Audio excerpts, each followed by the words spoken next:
ओम साईं राम। सभी साईं भक्तों को मेरा प्यार भरा नमस्कार। आज बहुत दिनों के बाद वीडियो बनाने जा रही हूँ और कारण ये है कि मेरी ज़िंदगी में इस वक्त बहुत अप्स एंड डाउन्स चल रहे हैं। इतनी टेंशन्स के बीच में मुझे ख़्याल ही नहीं रहता कि मेरा एक यूट्यूब चैनल भी है, उसमें मैं वीडियोज़ अपलोड करती हूँ। अपने साईं बाबा से रिलेटेड बातें अपने फ्रेंड्स के साथ में, अपने यूट्यूब फैमिली के साथ में शेयर करती हूँ। मतलब दिमाग से ये ख़्याल ही निकल जाता है। और दूसरी बात ये कि अब तक कहीं न कहीं मुझे लाइक्स, कमेंट्स और सब्सक्राइबर्स का कोई लालच शायद नहीं रहा है। लेकिन आज ये वीडियो बना रही हूँ तो इसका अर्थ है कि मन में कुछ न कुछ बात होगी। आप सबके साथ मैं शेयर करना चाहती हूँ एक इंसिडेंट। एक्चुअली मुझे ये बात औरों को बताना या औरों के साथ शेयर करना कभी पसंद नहीं था, यूट्यूब पे या सोशल मीडिया पे, कि मैं एक ऐसे परिवार से संबंध रखती हूँ, हमारे पास अपना घर नहीं है और हम रेंट पे रहते हैं। अपना घर ना होना और रेंट पे रहना कोई बड़ी बात या बुरी बात नहीं है। आधे से ज़्यादा दुनिया रेंट पे रहती है और जैसे सभी मेहनत करते हैं, तो वैसे ही हम भी मेहनत करते हैं। और आप सभी जानते हैं कि आज के समय में रेंट कितना ज़्यादा हो गया है। एक नॉर्मल इंसान के लिए जो रेंट पे कर पाना होता है वो बहुत बड़ी बात होती है। इवन अगर आप एक फैसिलिटी अफोर्ड कर रहे हैं तो एक ऐसे मिडिल क्लास फैमिली से मैं बिलोंग करती हूँ। और रही बात मेरे पेरेंट्स की, तो उन्होंने रेंट में रहने के बावजूद भी मुझे और मेरे सिबलिंग को बहुत अच्छी एजुकेशन प्रोवाइड की, जिसके लिए शायद हम अपने माँ बाप का जो एक कर्ज़ होता है ना, वो मैं तो क्या, वो कोई भी बच्चा नहीं उतार सकता। आज ये बात आप लोगों के साथ साझा इसलिए कर रही हूँ कि दिल पे एक बहुत गहरी चोट है। देखिए, मैं हमेशा से एक एनिमल्स लवर रही हूँ और एनिमल्स लवर का मतलब ये नहीं होता कि हम सिर्फ़ एनिमल से ही प्यार करते हैं और बाकी सब समाज से हमें कोई मतलब नहीं है। हम जानते हैं कि कहाँ एक बाउंड्री होती है एनिमल और इंसान के बीच में। हाँ, लेकिन ये ज़रूर है कि अगर आप एक ऐसा इंसान हैं, अगर आप किसी पशु-पक्षी को दुःख में, दर्द में, तकलीफ़ में नहीं देख पाते, अगर किसी पपी के रोने की आवाज़ से आपके दिल में दर्द होता है, तो डेफ़िनेटली आप एक एनिमल लवर हैं। और मुझे लगता है कि एक इंसान में जो इंसानियत होती है, उसका पहला गुण करुणा और ममता ही होता है। देखिए, हर एक इंसान में दुनिया में करुणा, ममता नहीं है।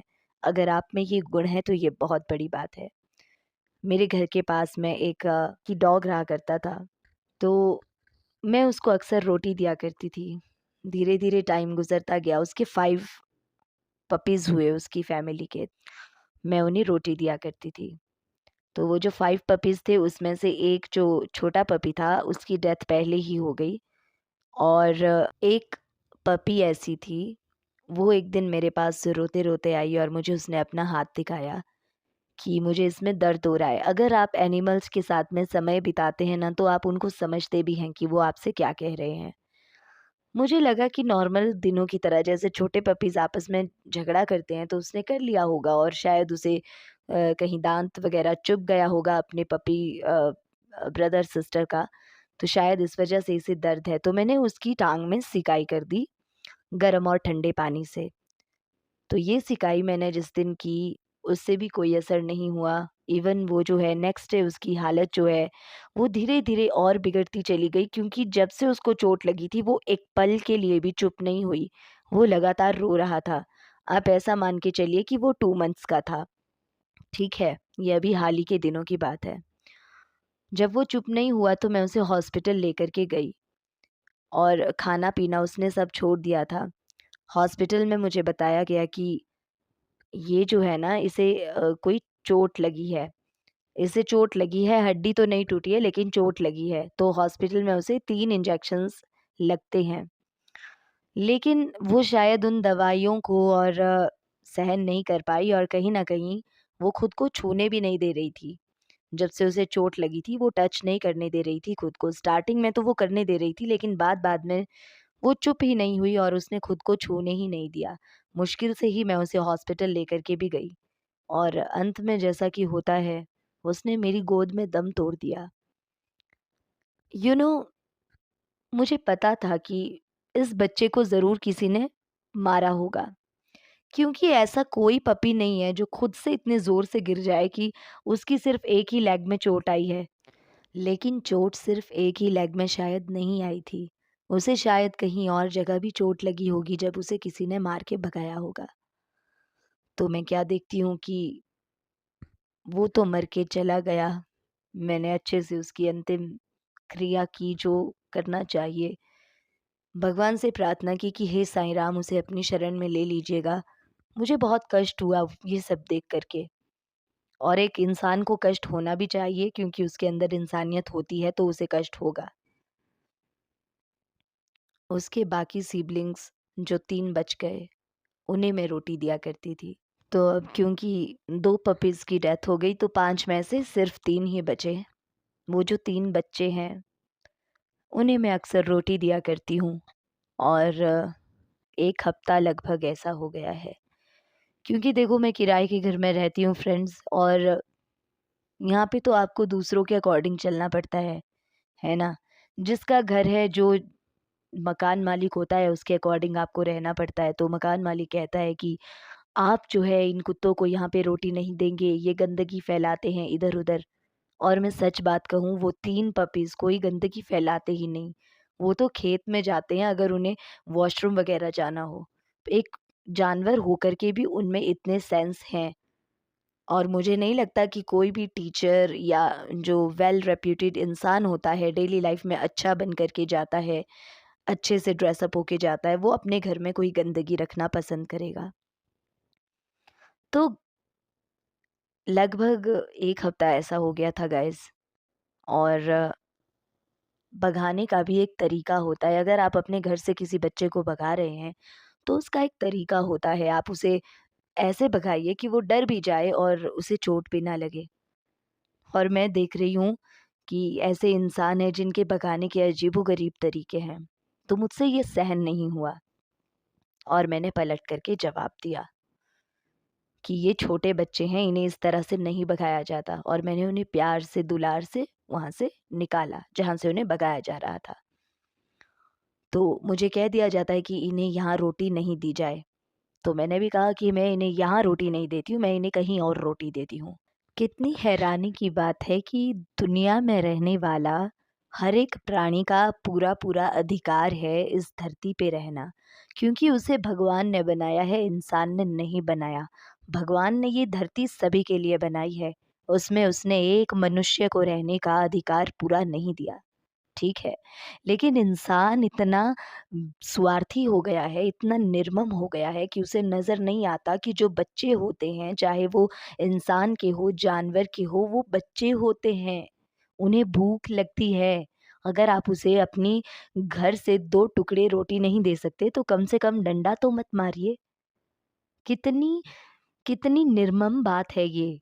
और मैं हैरान होती हूँ कि एक वेल रेप्यूटेड जॉब करने वाले लोग इस तरह की हरकतें करते हैं।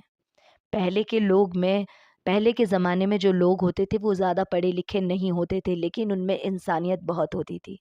पहले लोग अनपढ़ हुआ करते थे, लेकिन उसके बावजूद उनमें दूसरों के प्रति संवेदना होती थी। आज ये कैसा ज़माना आ गया है कि आप एक बड़ी-बड़ी जॉब से रिटायरमेंट लेते हो, एक बड़ी जॉब को करते हो, फिर उसके बावजूद आपके मन में एनिमल्स के लिए थोड़ा भी प्यार नहीं है। तो आप बाकी लोगों के लिए क्या प्यार रखेंगे? इंसान होने का मतलब ये नहीं होता कि आप किसी का भी हक मार लें। आधे से ज़्यादा दुनिया में तो इंसान ने कब्ज़ा करके रखा है, जगह-जगह अपना घर बना रहा है और जानवरों से उनके रहने का स्थान भी छीन रहा है।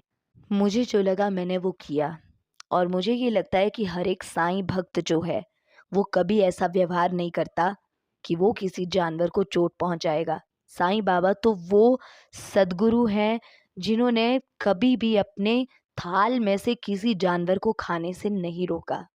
उनके पास चाहे 2 टुकड़े थे, चाहे 1 रोटी का टुकड़ा था, बाबा ने सबके साथ मिल-बाँट कर खाया।